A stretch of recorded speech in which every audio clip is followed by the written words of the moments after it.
It is found on Hearthstone, and I'm gonna be honest, I kind of fell in love with the deck just because of how he opened with it. It's slightly different than my Token Druid, but tired of wall druids running around putting up big untargetable walls. Beat them back with Tree Druid. Darn it, I messed up the pitch. But basically, he uses Varragoth, trees, and Varragoth equals value city to reactivate a lot of spells and also be some sort of a target for some sort of removal, so that way you can play Soul of the Forest turn 4, or no, sorry, so you can play Tree Speaker on future turns. So I'm gonna get rid of both of these. I think I want to have a little bit of a better curve. The curve was actually pretty nice, but I want to have more like minions and stuff, you know, like this. Oh, mwah, perfect, absolutely beautiful. Varragoth into Force of Nature the next turn is actually insane. And then maybe we can close out the game really quickly. But anyway, I fell in love with the deck just because he was really goofy about everything, and I had a great time reading his guides just in general. Like, everything about what he said was informative. He talked about multiple different Varragoth combos. He talked about a bad matchup being Priest, which kind of makes sense to be totally honest with you. I'm going to play both of these because I think that it's better to play that, coin this out, Varragoth, this, and then maybe Savage Roar turn 6 to finish him off, depending on how big of a board he gets. But anyway, absolutely loved his deck. That's the main point of everything I'm saying right now. The only change I did make, thankfully I drew Guru, or I would have forgotten this. I put in Guru because he didn't have it before. And so I put it in because I think that it's a really good addition to the deck. It just makes your board that much more powerful. That's really annoying. It makes me kind of not want to play Varragoth. It kind of makes me want to pump, but I can't kill it still. So let's just go with Varragoth. We're going to full trade. Gosh darn it. But it's fine, see, because we can full trade here because it's not even that big of a deal. Because we can just play Force of Nature next turn and get an entire board of Treants because he has no form of removal at this point in the game right now, right? Like that, it doesn't deal with my 2/6, right? Which means that we just get to boop, play him, play that, hit him in the face. You don't want to play Aeroponics after that because then it might potentially get you that spell instead of a ton of more 2/2s. And now we have Savage Roar with Power of the Wild, and if he doesn't play a big taunt this turn, I think that's pretty much enough to kill him. Obviously, if he does play a big taunt this turn, he might be okay, but he embiggened a ton of stuff, so it's less likely. Okay, and then we just close out the game next turn with Savage Roar and Power of the Wild. Actually, technically, first I think we want to Aeroponics to see if we can draw any more. No, we don't. We just want to... it's free. Let's just do it. Could I have killed him without the second Savage Roar, though? Just for math's sake. 1, 2, 3, 4, 5, 6, 7. So that's 14 plus 6 plus 6 plus 6, which is 18. That was easily enough damage. Easily enough damage to close out the game. But we're just going to do it like this just to be safe, though, just in case I accidentally did my math wrong. And boom, this guy's done. You get this massive board super duper early. And that's not even the best part of all of this. The best part is that even if he wipes your board, you have Mulch Muncher to reclaim the board and kill off his big stuff, and Force Aid later on, and Tree Speaker if he leaves your board open. So a lot of the time, Garden Gnome, along with maybe 1 or 2 other spells that create Treants, if he doesn't have a form of removal for it, you make him all 5/5s, and that's even more difficult for him to deal with on turn 5 instead of the Force of Nature play. So there are multiple different power plays that this deck can have. Without needing Varragoth. Like, it's a very versatile deck, is what I'm trying to say here. We're gonna play another game with it. Obviously, it was a fluke game. I did get Varragoth into the Force of Nature and all of that, but like, this deck can also go into the late game, is what I'm trying to say. I like keeping Varragoth a lot of the time, just because he's a really solid unit overall. Also, if I play Landscaping with him, it's still pretty solid. And then there's also the Blessing of Ancients, which is a solid card. If he recasts it, you get another one back, which is nice. So we're just gonna keep this board here. The only way I'd play Landscaping earlier is if I draw Tree Speaker in the next couple of turns. Oh, shoot. Wait, he's going token 2. Never mind. Abort mission. We're just... Nothing that I said matters anymore.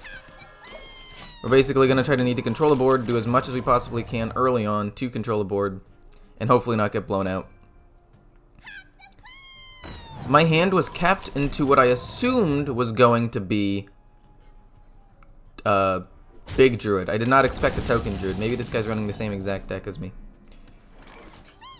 You know, I have no problem playing landscaping now because I have the Force of Nature in hand, and after the Varragoth play, it'll still be an absolutely massive play. So turn 4, turn 5, if he doesn't kill Varragoth, then we get the Blessing of Ancients off, and it's just sick. It's just sick. He can't actually deal with this unless he runs Swipe, and not every version runs Swipe.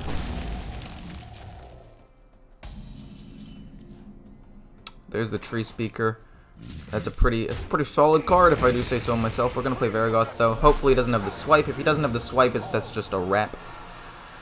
If he does have a Swipe, then we just play Force of Nature because his entire turn is gonna be devoted to swiping, and then we hit and pump all of our guys up to 5/5s anyway. So we have 2 viable follow-up plays. This is fine. Okay, that's also fine. He hits into that. Not that big of a deal. Going to play Force of Nature. Hit him in the face. And pass. And now we're going to get another Force of Nature. And based on what he ends up trading into, I can go 2 different ways. I could just make them all 5/5s, or I could pump them up first, trade in, and then leave my guys up so I can deal with him in the future. Because, like, that's fine. That's honestly fine. So basically, what we want to do here is double pump. How much damage is that? If we have 20 damage, that's not quite enough. So I'm going to say we double pump here, trade in, and then close out the game later on. So boom, boom. That way these all live. Total board control. If he had the Swipe, he would have used it earlier on the Varragoth, I feel like. This way he kills most of my minions if he swipes the 4/4, but again, that'll be most of his turn, and then we play Tree Speaker, and then we just win the game. And I guess the optimal thing happened in both of these games. Oh, okay. Let's see, how much damage do I actually have here? 4, so this is 20 damage. If I play this, is that enough? I cannot close the game out like this, unless I get like a Savage Roar off of this. We'll play it. It's free card draw. We might as well, right?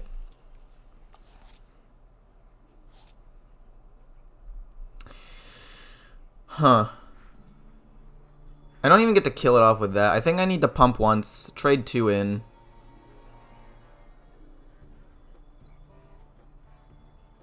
Wait. Shoot, do I want to pump first or play this first? No, I have to pump first, so that way I have the room to play this. They don't get pumped, but that's not a big deal. Double trade the ones with low health. Restock the board, hit them in the face.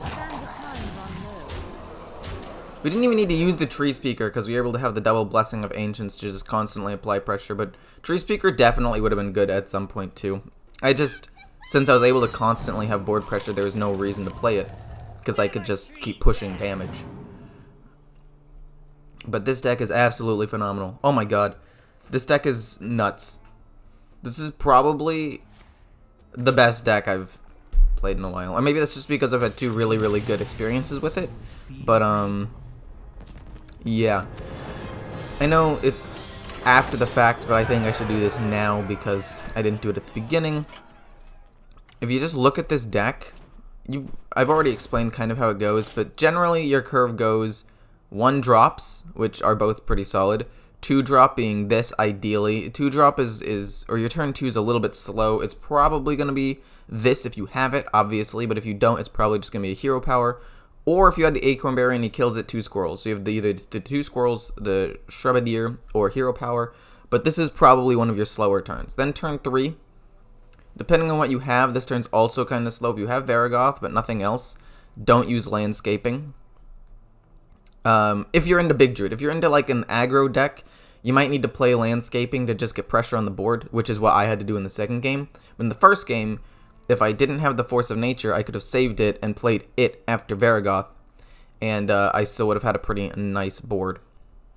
Pretty sizable board, which would have been nice.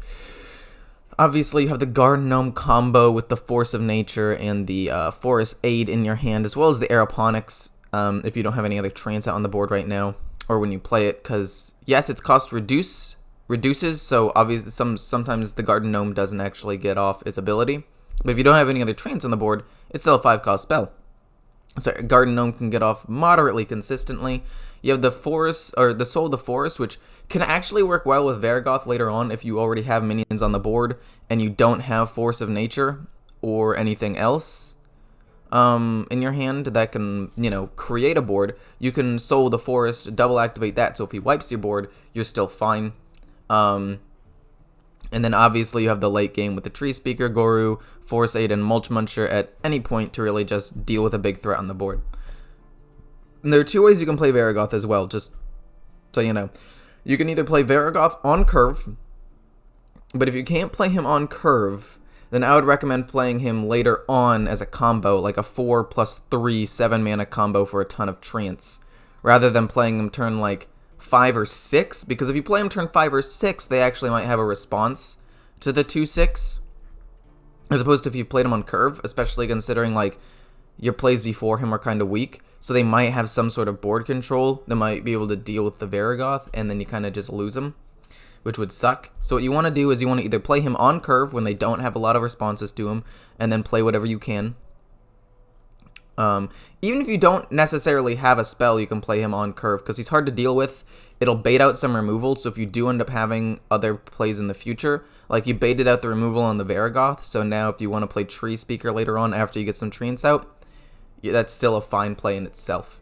Like turn 10, getting a 4/4 and 3 5/5s is not bad at all. It plays around most removal, except like the hard stuff like Plague of Sands, Plague of Death, or whatever. No, Plague of Sands is a magic card. Plague of Death or Twisting Nether. Those are really the only two cards that really deal with this play on turn 10. And overall, it's a very strong deck is basically what I'm trying to say. And there are multiple ways you can play Varragoth, on curve or as a combo, to bait out removal. And he actually talks about this in his guide, that a lot of the time you actually can use Varragoth not to combo, but as a bait, so that way you can get the Tree Speaker out. Basically, that's what he's saying in this paragraph. You want to, for example, 3 Trance, turn 4, you want to play Tree Speaker, because you want to bait out the removal with Varragoth, and then you have 3 5/5s on the board because he wasted his removal on Varragoth because he was scared. And rightfully so, because if he leaves it alive, you also have potential spells that way as well. So, hope you guys enjoyed. I think this deck is absolutely phenomenal. It's probably the best deck I've tried this season, which is saying a lot, because I loved the Highlander Shaman deck, but I think that this deck might actually be better / more interesting. I love this Varragoth combo. It's insane. Anyway, hope you guys enjoyed. See ya.